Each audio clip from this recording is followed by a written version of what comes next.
Giliran yang untuk kelompok rentan nggak cepat. Nggak cepat itu kategorinya ada yang lambat, ada yang nggak disentuh sama sekali, atau ada yang tidak terpikirkan sama sekali.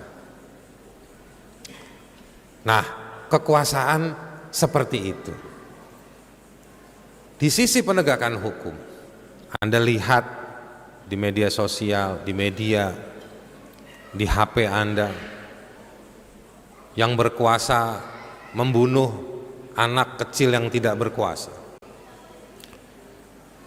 Di Jogja sini ya, di mana di Sleman ya, polisi nggak ngejar maling, korbannya ngejar maling, korbannya mau dipidanakan. Tapi di kantor-kantor institusi-institusi itu terjadi juga. Jadi ibu bapak sekalian, teman-teman, saudara-saudara, proses yang melibatkan kita masih diskriminatif. Proses yang harusnya terkait dengan orang banyak masih diskriminatif. Itu yang kalau dalam hukum, para ahli hukum menyebutnya sebagai hukum hibrid. Ada proses legislasi, ukuran-ukuran yang kita kenal sebagai sebuah negara demokratis ada. Tetapi untuk yang menunjang program pemerintah begitu cepat. Giliran yang untuk kelompok rentan nggak cepat. Nggak cepat itu kategorinya ada yang lambat, ada yang nggak disentuh sama sekali, atau ada yang tidak terpikirkan sama sekali. Nah, kekuasaan seperti itu. Di sisi penegakan hukum, Anda lihat di media sosial, di media, di HP Anda, yang berkuasa membunuh anak kecil yang tidak berkuasa. Di Jogja sini ya, di mana di Sleman ya, polisi nggak ngejar maling, korbannya ngejar maling, korbannya mau dipidanakan. Tapi di kantor-kantor institusi-institusi itu terjadi juga proses penegakan, bukan nggak terjadi. Tapi kalau kita lihat, ada dari kasus-kasus itu yang bermotif politis, ada lagi yang bermotif bisnis, pertarungan bisnis, ada lagi yang sifatnya lokal, ada lagi yang sifatnya mengejar angka penegakan hukum, angka penanganan ini, angka penanganan itu. Kenapa angka itu jadi penting? Karena ada budget atas nama rakyat yang namanya APBN yang digunakan. Maka dia akan ditanya mana hasilnya, ya kan? Ditanya mana hasilnya. Ini hasilnya, ada angka ini, angka ini. Penegakan hukum berujung pada angka. Padahal penegakan hukum dia adalah kategori besar, sangat umum, yang di dalamnya berisi kasus demi kasus. Kasus demi kasus itu di dalamnya ada cerita orang. Ada orang yang namanya disebut diduga melakukan tindak pidana.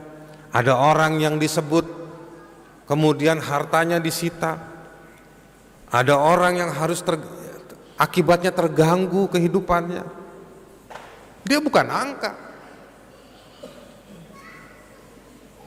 Dan dalam beberapa kasus yang Anda bisa lihat juga di media, proses-proses itu beriringan dengan mengalirnya uang. Dalam penegakan hukum yang terkait dengan pertarungan bisnis, yang kita dengar disebutkan terkait dengan tindakan A dan tindakan B, merugikan negara. Tetapi sebetulnya juga ada cerita-cerita tentang bagaimana proses-proses hukum itu, apalagi terkait dengan mereka yang punya persengketaan bisnis, itu ada materi-materi uang yang diperebutkan. Ibu bapak sekalian, mari kita simulasikan penegakan hukum. datang ke kantor pemerintah, datang ke kantor penegak hukum, listriknya, kertasnya, gaji para penegak hukumnya diambil mungkin dari 0,0 sekian gaji Anda, diambil 0,00 sekian dari ibu-ibu yang dagang tomat di pasar, diambil 0,00 sekian retribusi yang Anda harus bayar.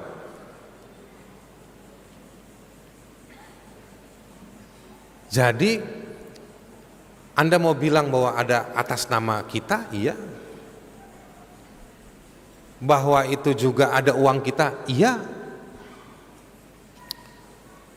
Tetapi penegakan hukum itu belum, saya bilang belum, bukan tidak, memberikan kontribusi rasa aman pada kita. Yang terjadi apa? Inisiatif-inisiatif warga yang banyak hidup. Warga tolong warga, warga simpati dengan warga. Gak kurang-kurang pejabat negara bilang rakyat harus gotong royong. Ya kalau rakyat gotong royong gak usah ditanya. Tapi ada hal-hal tertentu, penegakan hukum gak bisa gotong royong, ibu bapak sekalian. Bisa Anda gotong royong penegakan hukum. Oke Pak, kita ngumpul, Bapak jadi hakim, saya jadi jaksa, ya kan? Itu namanya main hakim sendiri, ya kan? Nah, ibu bapak sekalian, sekarang kita melihat bahwa kita mendukung negara. Suka tidak suka Anda harus mendukung negara, ya kan?